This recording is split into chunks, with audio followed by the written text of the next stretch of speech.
주님의 이름으로 축복합니다. 오늘은 개혁주의 5대 교리 중 네 번째 교리, 성령의 효력 있는 부르심의 교리를 설교하고자 합니다. 먼저 우리가 오늘 교리를 살펴보기 전에 지난번에 말씀드렸던 우리 교리들을 잠깐 살펴보려고 하는데요. 교리라는 것이 과연 성경이 기록되면서 바로 생겼느냐 하면 그렇지 않습니다.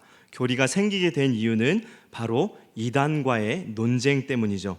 예수 그리스도의 신성, 이것은 예수님께서 하나님이시다, 이것을 부인하거나 예수 그리스도의 인성, 예수님께서 참 인간이시라는 사실을 부인하는, 이 신성과 인성을 부인하는 이단들부터 시작하여 기독교는 성경에서 나타나는 진리들을 가르치기 위해서 교리를 만들어서 그 교리 안에서 성경을 가르치고 설교하게 하였습니다. 교리라는 것이 기독교 자유주의 교단들에게는 중요하지 않습니다. 왜냐하면 그들은 세상의 흐름과 발맞추어 나가기 때문입니다. 지금은 포스트 모더니즘 세상이죠. 다른 말로 하면 절대 진리가 아닌 상대적 진리. 내가 주장하는 것도 맞고 옆에 있는 사람이 주장하는 것도 맞고, 절대 진리는 이제 없다라는 시대에 살고 있습니다. 이러한 시대에 맞게 교리와 진리도 바뀌어야 된다라고 주장하는 것이 바로 우리 기독교 안에 있는 자유주의자들입니다. 그들은 종교다원주의가 무엇이냐면 구원이 우리 기독교 말고 다른 종교에도 있다라고 하는 것들인데요. 그런 것들도 인정하면서 종교들끼리 서로 싸우지 말고 하나님의 안에서, 또 너의 종교 안에서 우리가 서로 사랑으로 하나 되자라고 말합니다. 성경에서 가르치는 구원 진리가 달라도 괜찮다라고 말하는 것이죠. 그들은 우리가 반대하는 동성애를 인정하고 그와 동시에 그들의 마음을 위로해 주자고 주장합니다. 며칠 전에 우리 교단 소속 교회에서 동성애에 관한 설교를 부목사님께서 하셨는데요. 과격한 표현, 그리고 우리 교단의 교리에서 벗어나는 듯한 그런 설교를 해서 매스컴상에서 큰 난리가 났었던 적이 있습니다. 이렇듯 우리 보수주의, 정통주의는 세상과 타협하지 않고 오직 성경에서 말씀하는 진리를 기준으로 세상을 살고자 노력합니다. 성경에서 말씀하는 진리의 기준을 설명하고 이단과 세상의 성경의 진리를 변증하는 것, 그것이 바로 교리인 것입니다. 이단은 이 교리를 조금씩 교묘하게 바꾸고자 초대 기독교 시절부터 지금까지 노력해 오고 있습니다. 그 역사적 흐름 속에서 인간의 공로, 인간의 노력을 인정하고 하나님의 은혜를 축소시키려는 사탄의 노력들이 꾸준히 나타났는데요. 그 영향이 가장 크게 나타났던 시대가 1600년대입니다. 이 1600년대에 우리 보수주의 신학은 다시금 성경에서 말씀을 하는 진리를 수호하고자 칼빈주의, 다른 말로 개혁주의 5대 교리를 주장하게 된 것입니다. 인간의 공로를 주장하게 되면 무엇이 문제가 될까요? 구원은 전적으로 하나님께서 이루시는 것입니다. 그런데 인간의 공로를 주장하는 이들은 하나님께서 이루시는 구원을 인간이 개입해서 하나님과 인간이 함께 협력하여 구원을 이룬다고 주장합니다. 이것은 마치 우리가 하나님과 동등한 협력 관계에 있는 것처럼 높이게 되고 전능하신 하나님의 능력을 축소시켜버립니다. 물론 인간의 공로를 주장하고자 노력했던 이 사람들은 인간의 책임을 강조하고자 주장했던 것이지만 되게 독특하게 엉뚱하게도 인간의 공로를 드높이게 된 것입니다. 인간의 공로를 주장하는 이들은 구원이 사람의 선택에 의해서 이루어지게 된다라고 주장합니다. 이것을 주장하려면 가장 먼저 인간이 죄인이다라는 사실을 거부해야 합니다. 왜냐하면 인간 안에 선한 선택이 있다라고 주장하려면 인간 안에 있는 아담의 원죄, 그리고 죄의 전가라는 죄의 영향이 전달되는 것, 이것을 통해서 얻게 되는 죄에 대한 책임을 거절해야 됩니다. 거부해야 됩니다.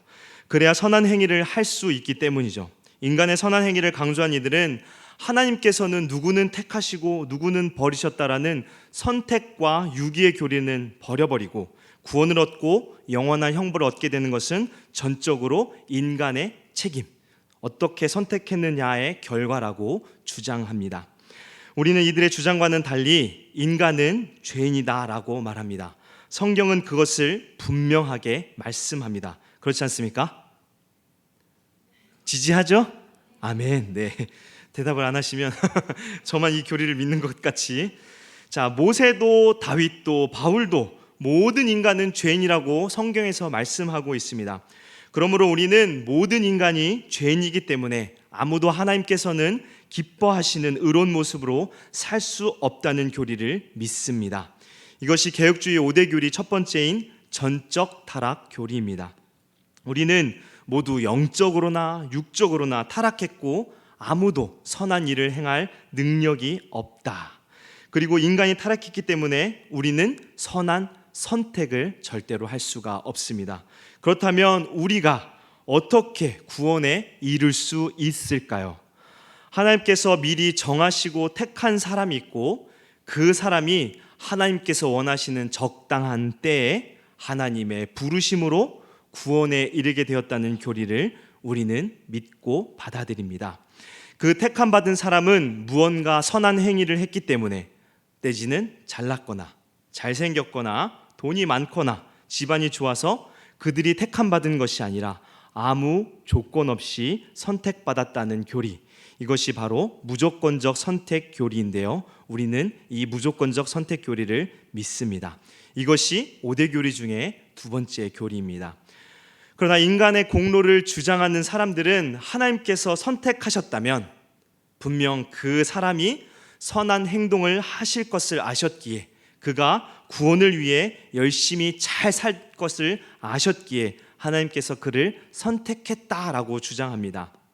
여기서도 그들은 인간의 공로를 주장합니다. 인간의 노력. 이들이 이렇게 주장하는 이유는 불공평함 때문입니다. 왜 하나님께서 어떤 사람은 택하시고 어떤 사람은 버렸는가? 택함을 받는 사람은 좋겠지만 그렇지 않은 사람은 얼마나 억울한가요? 왜 하나님은 공평하지 않으신가라고 질문하면서 그 사람들은 그에 대한 대답을 얻기 위해서 하나님께서 택하신 사람들에게는 반드시 이유가 있을 것이라고 판단한 것입니다. 근데 여러분, 성경을 보면요, 또 그렇게 보여요. 성경 인물들을 보면은 뭔가 우리가 보기에 대단한 일들을 한 사람들 같이 보입니다. 아브라함, 그는 하나님께서 아들을 바치라는 명령에 즉시 순종하는 대단한 믿음을 보여주었습니다. 제가 아들을 낳기 전에는 이것을 저도 할 수 있을 거라 생각했지만 지금은 이것이 얼마나 어려운 건지를 저도 느끼고 있습니다. 이거는 불가능한 일이에요. 야곱은 어떤가요? 하나님과 씨름해서 이겼습니다. 그리고 애굽의 총리된 요셉을 보세요. 어떻게 그렇게 꿈을 잘 해석하고 또 지혜롭게 애굽을 잘 다스리는지. 모세, 여호수아, 삼손, 다윗, 솔로몬, 엘리야. 성경에 나오는 모든 인물들은 다 우리와 다른 사람들처럼 보입니다. 그렇죠? 저도 그래서 한때 성경 인물들이 어떻게 해서 복을 얻게 되었는가, 그것을 열심히 찾았던 적이 있습니다. 그러나 그들은 우리와 성정이 똑같은 인물이며 그들 역시 죄인이라고 성경은 말씀합니다. 그렇다면 어떻게 성경에 기록된 인물들, 그 사람들이 어떻게 믿음의 사람들이 되었고 성경에 기록된 인물들이 되었을까요? 그것은 바로 하나님께서 그들을 택하시고 믿음의 사람으로 그들을 세워주셨기 때문입니다. 이것은 우리도 또한 그렇게 될 수 있다는 것입니다. 우리가 하는 것입니까? 아닙니다. 하나님께서 이루시는 것입니다. 그렇다면 하나님은 사람의 능력을 보고 택하셨는가? 아닙니다. 하나님은 아무런 조건을 보시지 않고 기뻐하시는 뜻대로 저와 함께 하시는 여러분들을 택하셨습니다. 우리의 죄, 우리의 부족한 것들을 전혀 문제 삼지 않으시고 우리를 택하시고 하나님께서 원하시는 때에 구원의 은혜를 주셔서 이렇게 함께 예배를 드리며 하나님께 영광을 돌리게 하신 것입니다. 얼마나 감사한 은혜입니까? 우리는 이 하나님의 은혜에 날마다 감사해야 합니다. 우리가 할 수 있는 것이 아니기 때문입니다. 그러나 인간의 공로를 주장하는 이들은 이 영광과 은혜를 하나님이 아닌 인간에게로 돌리는 것입니다. 성부 하나님께서 선택하신 이들이 구원에 이르도록 그의 아들 예수 그리스도를 이 세상에 보내셔서 비천한 인간이 되게 하시고 십자가에서 죽으심으로 속죄를 단번에 이루어 주셨습니다. 예수 그리스도께서는 성부 하나님께서 택하신 이들을 위해서 속죄를 완성하신 것입니다. 이것이 바로 세 번째 교리, 제한 속죄 교리입니다. 그리스도가 과연 누구를 위하여 죽으셨는가? 이 말은 지금도 기독교 내에서 큰 논쟁이 있습니다. 모든 이들을 위하여 속죄를 이루셨는가? 아니면 택함받은 백성, 택함받은 소수의 사람들만을 위하여 속죄를 이루셨는가? 세상의 모든 사람들을 위하여 속죄를 이루셨다는 것을 신학용어로 보편구원이라고 합니다. 보편, 모든 사람들에게 미치는 것. 그러나 이 보편구원은 분명히 문제가 있습니다. 왜냐하면 예수 그리스도께서 모든 이들을 위해 십자가의 대속을 이루셨다면 왜 모든 사람들은 다 천국에 가지 못하는가 하는 문제가 있기 때문입니다. 예수님의 속죄 사역은 완벽해요. 더 이상 속죄 제사는 없다고 성경은 말씀합니다. 세상의 모든 사람들을 위해서 예수님께서 죽으셨다면 세상 모든 사람들이 구원을 받아야 하는데 어떻습니까? 성경은 분명 어떤 이는 데려가고 어떤 이는 버려둠을 당한다고 말씀합니다. 이것을 어떻게 설명할까요? 인간의 공로를 주장하는 이들은 여기서도 사람의 선한 선택을 주장합니다. 예수님은 분명 구원을 완전히 이루셨지만 예수님을 믿기로 결심한 사람과 반대로 예수님을 선택하지 않은 사람의 차이 때문이라고 주장합니다. 어때요? 이 말이 맞는 것 같습니까? 어떻게 느끼시나요? 저도 처음에는 이 말이 합당하다고 생각되어졌습니다. 그들은 믿음을 누가 선택하는가를 주장합니다. 그런데 여기서 한 가지 문제가 있는데요. 믿음과 예수님을 믿지 않은 불신을 설명하기가 어렵다는 것입니다. 이것이 무슨 뜻인가 하면 한번 잘 들어보세요. 예수님을 거절하는 불신은 분명 지옥에 가는 죄입니다. 그렇죠? 네, 여러분들 반응 안 해주시면 다시 한번 질문해 보세요. 예수님을 거절하는 불신은 분명 지옥에 가는 죄입니다. 맞죠? 네. 죄가 있는 한 사람은 결코 천국의 영생 복락을 누리지 못합니다. 그런데 예수님께서 이루신 속죄는 모든 사람의 모든 죄, 우리가 전에 지었고 앞으로 지을 모든 죄를 사하시기에 충분한가요? 충분하죠.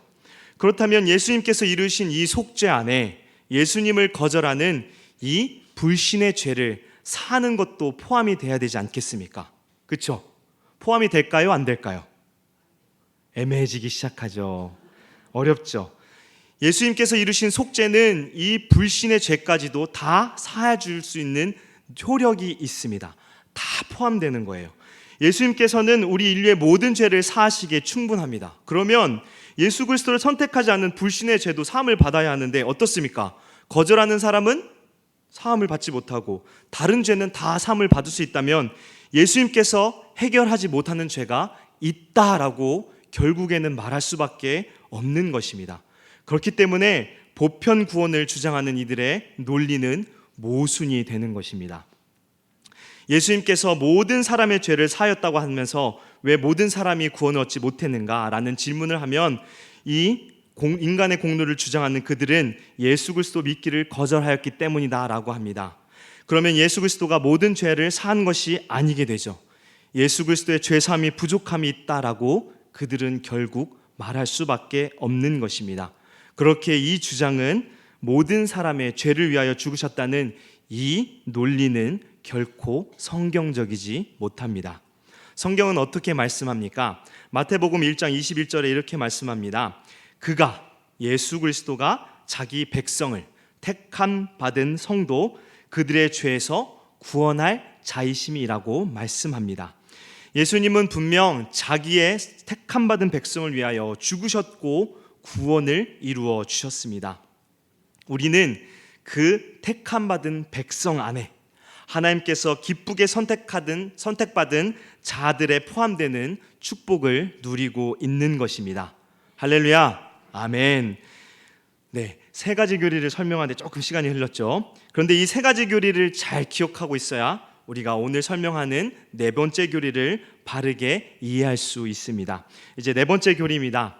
삼위의 하나님께서는 이 죄인들의 구원에 각각 참여하시고 공헌하십니다. 성부 하나님께서는 창세 전에, 세상이 있기 전에 자기 백성이 구원받도록 사람들을 선택하셔서 성자 예수님에게 주시고, 성자 예수님께서는 정한 때 세상에 오셔서 구속하심으로 택한 백성의 구원을 보장하셨습니다. 그런데 이것만으로는 우리의 구속 사역이 완성되는 것이 아니죠. 왜냐하면 선택받은 사람들에게 적용하는 일, 구원으로 말미암아 새로운 피조물이 되는 이 중생의 일이 남아있기 때문입니다. 성부 하나님의 선택과 성자 예수님의 구속, 그리고 성령님의 적용이 이루어질 때 구원이 완성되는 것입니다. 개혁주의 네 번째 교리는 성령 하나님에 관한 교리입니다. 네 번째 교리는 불가항력적 은혜라고 하는데요, 이 뜻은 성령께서 선택받은 백성으로 하여금 복음을 믿고 또 죄를 회개하고 그리스도를 믿어서 구원에 이르게 하는 이 은혜를 절대로 거절할 수 없다라는 의미입니다. 조금 어렵죠? 불가항력적 은혜라는 표현은 마치 하나님께서 은혜 받기 싫어하는 발버둥 치는 사람을 억지로 하나님 나라로 질질 끌고 가는 느낌이 드는 표현이죠. 불가항력적이라는 것은 사람의 힘으로는 저항할 수 없다라는 의미를 가지고 있습니다. 그런데 우리가 은혜에 저항할 수 없는가 하면 우리는 은혜에 저항할 수 있습니다. 실제로 죄인들은 하나님께서 원하시는 은혜에서 저항하는 방향으로 나아갑니다. 불가항력적 은혜라는 말이 뜻하는 바는 저항할 수 없다라는 의미가 아니라 하나님께서 우리를 예수 그리스도를 믿는 믿음으로 이끄실 때 우리를 효력 있게 완전하게 부르셔서 구원의 목적을 성취하신다라는 뜻입니다. 불가항력적 은혜라는 표현의 느낌이 강해서 이 용어보다는 조금은 부드러운 표현인 성령의 효력 있는 부르심이라고 제가 제목을 바꾸었습니다. 이 효력은 누구에게만 나타나는가? 역시 제한적인 표현을 사용합니다. 세 번째 교리에서 연결되기 때문인데요, 효력 있는 성령의 은혜는 오직 선택받은 백성에게만 나타납니다. 그렇다면 성령께서 어떻게 효력 있게 부르시는가? 먼저 웨스터민스터 신앙고백에 있는 성령의 효력 있는 부르심에 대해서 거기서 잘 기록해서 우리에게 교육하고 있는데 우리가 그것을 한번 보도록 하겠습니다. 엄청 길죠? 자, 우리 한번 천천히 같이 읽어보겠습니다. 이해하지 못해도 제가 설교 말미에 한 번 더 설명을 해드리니까요, 한번 같이 읽어보겠습니다. 하나님이 생명에 이르도록 예정하신 모든 사람들을, 그리고 하나님은 자기가 정하시고 인정하신 때에 그들만을 자신의 말씀과 성령으로 효과적으로 부르시되 그들이 본성적으로 처해 있는 죄와 사망의 상태에서 예수 그리스도로 말미암아 은혜와 구원으로 부르시기를 기뻐하신다.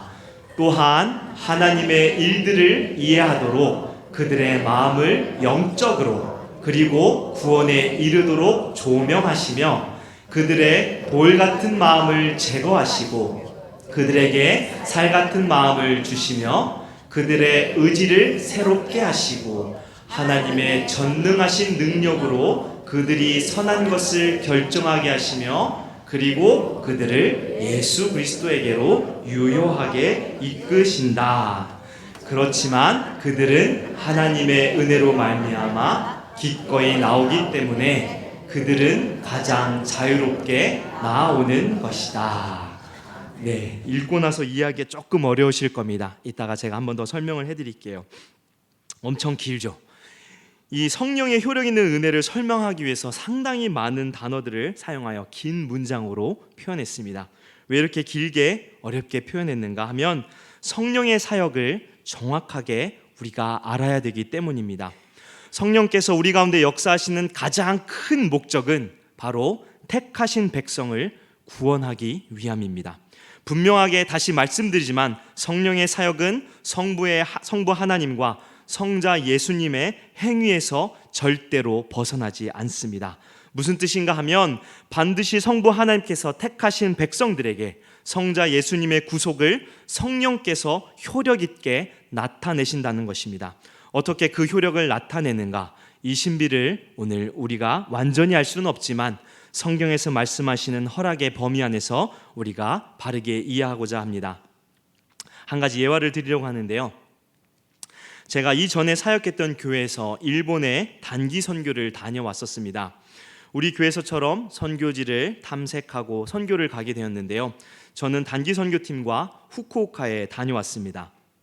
열심히 일본어도 하고 무엇보다도 노방전도를 위해서 전도지와 또 전도지에 같이 주는 선물, 그리고 일본어로 된 사형리, 또 일본어 전도 회화를 준비했었습니다. 예수님 믿으세요.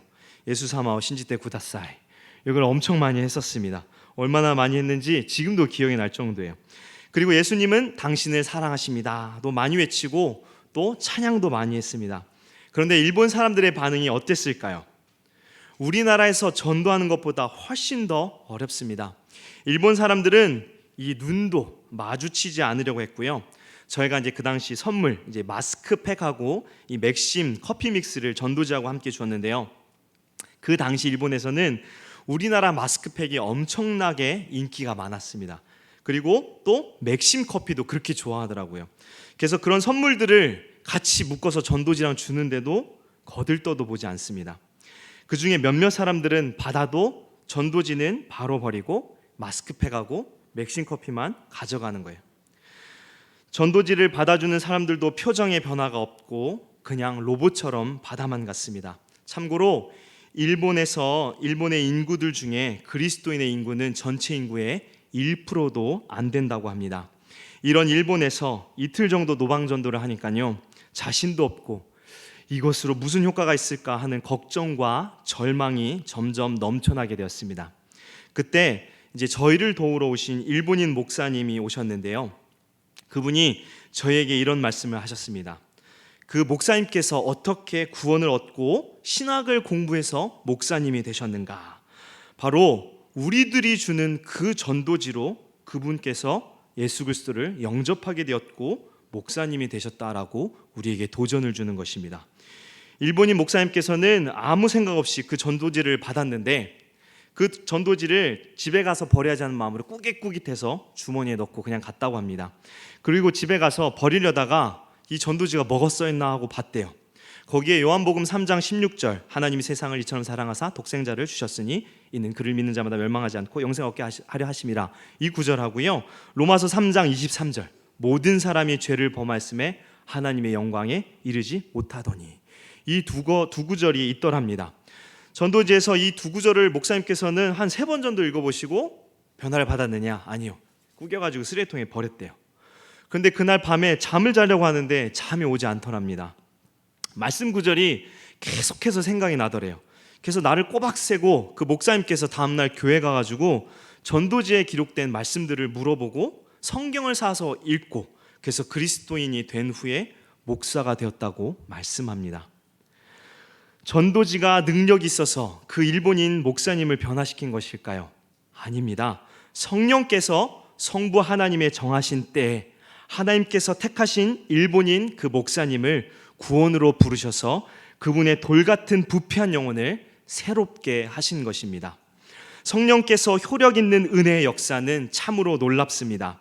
성령께서는 우리의 예상과는 전혀 다르게 역사하십니다. 왜냐하면 우리는 하나님의 정하신 때와 하나님께서 택하신 자들을 전혀 예측할 수 없기 때문입니다. 하나님께서 선택하신 그 사람이 어떻게 구원을 얻게 되는가? 성령의 효력 있는 부르심으로 그 사람은 구원을 얻게 됩니다. 성령께서는 반드시 완벽하게 성부 하나님께서 구원하시기로 작정한 모든 사람에게 구원을 얻게 하신다는 것입니다. 그런데 이러한 성령의 효력 있는 부르심을 과연 거절할 수 있는가? 인간의 공로를 주장하는 사람들은 거절할 수 있다라고 말합니다. 그들은 사람 안에 특별한 자질이 있고 그 자질로 자신의 운명을 책임지는 역시 또 선택을 하게 된다라고 말합니다. 어떤 사람만이 구원을 받나요? 태어날 때부터 선한 자질이 있는 사람이 구원을 얻게 된다는 것입니다.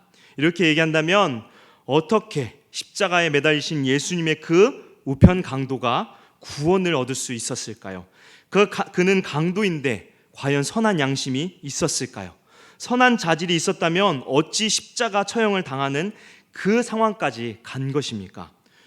구원받은 여러분에게는 선한 자질이 있습니까? 아멘이라고 대답하시면 안 돼요. 물론 전에도 말씀드렸지만 저는 저에게 선천적인 선함이 있다고 저도 한때 생각했었습니다. 그들의 생각에 그때는 저도 동의를 했습니다. 그러나 성경은 그렇게 말씀하지 않습니다. 앞에서 말씀드렸듯이 우리에게는 선한 그 무엇도 존재하지 않고 그렇게 우리는 절대로 하나님께서 원하시는 선한 선택을 할 수 없다고 말씀드렸습니다. 그렇다면 복음을 받아들이고 거부하는 것은 왜 그런가? 성령의 역사하심 때문입니다. 거부하는 사람들은 분명히 성령께서 그를 구원으로 부르지 않으신 것이며, 복음을 받아들이고 구원의 은혜를 얻게 된 사람은 그에게 성령께서 효력 있게 나타내신 것입니다. 성령의 사역은 결코 실패가 없습니다. 이 부르심은 억지가 결코 아니며 반드시 성령의 역사하심을 기쁨으로 받아들이게 만들고 행동하게 하시는 것입니다. 그렇다면 성령께서 어떻게 선택받은 사람을 효력 있게 역사하실까요? 먼저 부르심에는 두 가지가 있습니다. 이거는 신학적인 용어고 교리인데요. 하나는 외적인 부르심, 이 외, 바깥쪽 외적인 부르심, 다른 하나는 내적인 부르심입니다. 우리 한번 따라해 볼까요? 외적인 부르심, 외적인 부르심, 내적인 부르심. 네, 이 부르심, 두 가지의 부르심이 있는데요. 자, 우리는 복음을 전해요. 전도도 하고 또 이렇게 예배 때 설교도 듣습니다. 이것을 외적인 부르심이라고 합니다. 외적인 부르심은 모든 사람들을 부르는 보편적인 부르심입니다. 여기서 부르심이란 그 사람을 초청하는 것이에요. 예수님께서 수고하고 무거운 짐진 자들아 다 내게로 오라 내가 너희를 쉬게 하리라 라고 말씀하시는 이 초대, 이것이 바로 보편적인 부르심 초대입니다. 여기에는 누구라도 다 초대받습니다. 우리는 전도할 때 길거리에서 만나는 모든 사람을 대상으로 전도합니다. 물론 어려운 사람을 안 할 경우도 있지만 모든 사람을 대상으로 하죠. 설교도 마찬가지입니다. 대상에 제한이 없습니다. 예배에 나오는 모든 사람들은 설교를 듣습니다. 어느 누구나 나와서 들을 수 있습니다. 그러나 이 부르심에는 효력이 없습니다. 사람들이 복음을 듣고 복음을 이해할 수 있을지라도 이 외적인 부르심에는 별로 반응하지 않습니다. 이 외적인 부르심은 구원의 능력이 없기 때문입니다. 교회에 나오지만 중생을 경험하지 못하는 이들이 있는 이유가 바로 이러한 이유 때문입니다. 왜 변화되지 못하고 효과가 없을까? 바로 죄 때문입니다. 죄는 우리로 하여금 설교에 동의하여도 변화되지 못하도록 만들어버립니다. 죄의 권세가 이렇게 무서운 것입니다. 이 죄로 인하여 어느 누구도 설교를 듣고 전도를 듣고도 스스로 구원을 선택을 할 수 없기에 외적인 부르심은 효력이 없다라고 말씀드리는 것입니다. 그렇다면 왜 어떤 사람은 반응을 하며 구원을 얻어 하나님의 선한 일들을 하도록 변화되는가? 내적인 부르심, 바로 성령의 부르심을 받았기 때문입니다. 설교를 듣고 전도를 통해서 구원을 얻게 되었다면, 아까 제가 말씀드린 일본인 목사님처럼 구원을 받게 되었다면 그 사람은 반드시 내적인 성령의 부르심이 있기 때문에 구원을 얻게 된 것입니다. 성령께서는 복음을 듣는 이들, 전도를 듣는 이들 가운데 하나님께서 택하신 이들에게 정하신 때에 효력 있게 역사하십니다. 성령께서 부르신 이들을 어떻게 변화시키는가? 아까 저희가 함께 읽었던 웨스트민스터 신앙고백서의 내용을 인용하면 이렇습니다. 본성적으로, 우리가 본래적으로 처해 있는 죄와 사망의 상태에서 변화시킵니다. 그래서 하나님의 일들을 이제 이해하고 또 마음을 바꾸어 주십니다. 그리고 그 마음에 구원에 이르도록 역사하셔서 돌같이 딱딱한 마음을 제거하고 살같은 부드러운 마음으로 변화시키고 선택하는 의지를 새롭게 하십니다. 어떤 상태로 변화된 건가요? 이제 하나님의 선한 것을 결정할 수 있게 변화된 것입니다. 죄악된 성품에서 새로운 성품으로 바뀌었기 때문에 이제는 스스로 자발적으로 하나님께 반응하며 하나님을 기뻐하게 되는 것입니다. 그래서 주님께로 더욱 가까이 나아가도록, 여러분들이 이렇게 예배 자리에 나아가도록 만드시는 것입니다. 이러한 놀라운 은혜를 누가 과연 거절할 수 있을까요? 죄로 인하여 하나님을 거절하고 원수되었던 모습이 하나님을 인하여 기뻐하고 하나님께 감사하는 모습으로 변화되었기에 가치관이 바뀌고 세상의 소망이 아닌 하늘의 소망을 품게 된 것입니다. 성령은 죄인을 변화시키는데 결코 실패함이 없습니다. 그렇기에 효력 있는 은혜, 거절할 사람이 없는 불가항력적 은혜라고 말하는 것입니다.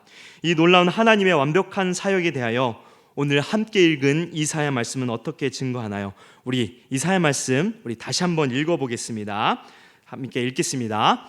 이는 비와 눈이 하늘로부터 내려서 그 뒤로 되돌아가지 아니하고 땅을 적셔서 나게 하며 싹이 나게 하여 파종하는 자에게는 종자를 주며 먹는 자에게는 양식을 줌과 같이 내 입에서 나가는 말도 이와 같이 헛되이 내게로 되돌아오지 아니하고 나의 기뻐하는 뜻을 이루며 내가 보낸 일에 형통함이니라. 아멘. 하나님의 입에서 나오는 말씀과 능력은 결코 헛되지 않으며 헛수고하지 않는다라고 말씀합니다. 성령의 부르심이 그토록 효력 있는 이유, 그 이유는 바로 하나님의 부르심이기 때문입니다. 이 부르심은 하나님의 입에서 나오며 하나님의 입에서 나오는 모든 말씀은 모든 목적을 반드시 이루십니다. 우리가 한 가지 명심해야 될 것은 성령의 효력 있는 부르심은 반드시 외적인 부르심을 통하여 나타난다는 사실입니다. 외적인 부르심은 앞에서 말씀드렸듯이 전도와 복음에 관한 설교입니다. 우리는 결코 믿지 않는 사람들을 우리의 지혜로운 말과 능력으로 변화시킬 수 없습니다. 오직 전도와 복음 설교를 통하여 역사하시는 성령님의 능력만이 하실 수 있습니다. 그렇게 바울 사도는 고린도전서 2장 4절 5절에 이렇게 말씀합니다. 고린도전서 2장 4절 5절인데요. 내 말과 내 전도함이 설득력 있는 지혜 말로 하지 아니하고 다만 성령의 나타나심과 능력으로 하여 너희 믿음이 사람의 지혜에 있지 아니하고 다만 하나님의 능력에 있게 하려 하였노라 라고 성령만이 할 수 있음을 말씀합니다. 우리는 전도할 때 많은 두려움이 있습니다. 설득력 있는 말에 능력이 없고 성경 지식이 부족하기에 실패할까 염려합니다. 우리의 전도와 목회자들의 복음 설교 실패할 수 있습니다. 우리에게 효과적인 능력이 있는 것이 아니기 때문입니다. 그러나 반드시 성령님께서는 우리의 미련한 전도와 설교를 통해서 효과 있게 나타나십니다. 고린도전서 1장 21절에 이렇게 말씀합니다. 하나님의 지혜에 있어서는 이 세상이 자기 지혜로 하나님을 알지 못함으로 하나님께서 전도에 미련한 것으로 믿는 자들을 구원하시기를 기뻐하셨도다. 아멘. 전도에 미련한 것으로 하나님께서는 성령의 효력 있는 은혜가 나타나게 하십니다. 전도에서 실패했다고 우리가 낙심할 필요가 있습니까? 없습니까? 없겠죠. 실패했다고 우리가 전도를 안 하면 될까요? 안 될까요? 안 되겠죠? 전도해야 합니다. 주님은 우리를 이 전도의 도구로, 구원의 도구로 우리를 사용하시고자 우리의 구원을 이루어 주신 것입니다. 땅끝까지 내 증인이 되리라. 우리가 얻은 구원의 감격을 우리는 반드시 전해야 합니다. 우리가 열심히 전도할 때, 그리고 이 예배당으로 사람들을 인도할 때 성령께서는 택하신 이들을 정하신 때 완벽하게 구원으로 부르십니다. 그렇게 우리는 반드시 전도해야 합니다. 아멘. 아멘. 우리가 이 전도의 사역을 온전히 감당할 때 성령께서는 우리가 예상치도 못한 때 효력 있게 택한 사람들을 변화시키며 구원의 길로 나아가게 만드실 것입니다. 구원은 삼위 하나님께서 이루시는 놀라운 은혜입니다. 이것을 우리 인간이 조금이라도 기여한 것이 있는가? 전혀 없습니다. 성부 하나님께서는 저와 여러분을 택하셨고 성자 예수님께서는 우리들의 죄를 사하기 위하여 대속을 이루셨고, 성령 하나님께서는 우리들의 마음을 만져주셔서 효력 있게 변화시켜 주셔서 이렇게 예배당에 나와 주의 말씀을 기쁘게 듣고 하나님께 온전한 영광을 돌리는 것입니다. 구원을 얻기 위해 우리가 무엇을 한 것이 있는가요? 그저 우리는 하나님께로 멀리 달아날 뿐입니다. 그런 우리를 하나님께서는 붙잡아 주셔서 이렇게 구원의 은혜를 허락하셨습니다. 이 놀라운 하나님의 은혜, 이 은혜를 기억하시며 한 주간도 힘있게 살아가는 성도 되기를 주님의 이름으로 축원합니다. 교회 소식